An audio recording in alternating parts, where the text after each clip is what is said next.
Isayas. Parurusahan ng Diyos ang kanyang mga kaaway.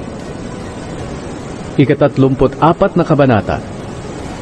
Kayong mga bansa, lumapit kayo at makinig ng mabuti. Makinig ang buong mundo at ang lahat ng nasa kanya. Sapagkat galit ang Panginoon sa lahat ng bansa. Galit siya sa kanilang mga kawal. Ganap niyang lilipulin ang mga ito. Papatayin niya silang lahat. Hindi ililibing ang kanilang mga bangkay. Kaya aalingasaw ito. At ang mga bundok ay mamumula dahil sa kanilang dugo. Matutunaw ang lahat ng bagay sa langit. At ang langit ay mawawala na parang kasulatan na nairolyo. Mahuhulog ang mga bituin na parang mga dahon ng ubas o ng igos na nalalanta at nalalagas. Pagkatapos gamitin ng Panginoon ang kanyang espada sa langit, tatama naman ito sa Edom para parusahan at lipulin. Ang espada ng Panginoon ay mapupuno ng dugo at taba, na parang ginamit sa pagkatay ng mga kambing at tupang ihahandog, sapagkat papatayin ng Panginoon ang mga taga-Bozra bilang handog. Marami ang kanyang papatayin sa iba pang mga lungsod ng Edom.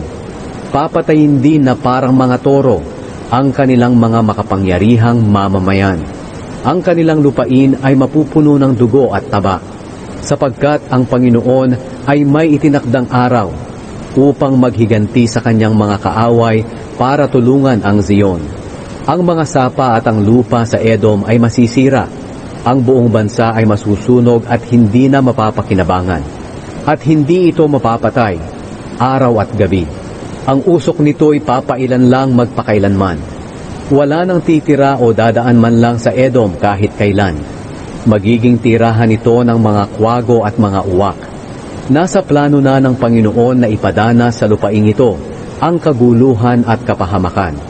At tatawagin itong walang kwentang kaharian. Mawawala ang lahat ng pinuno nito.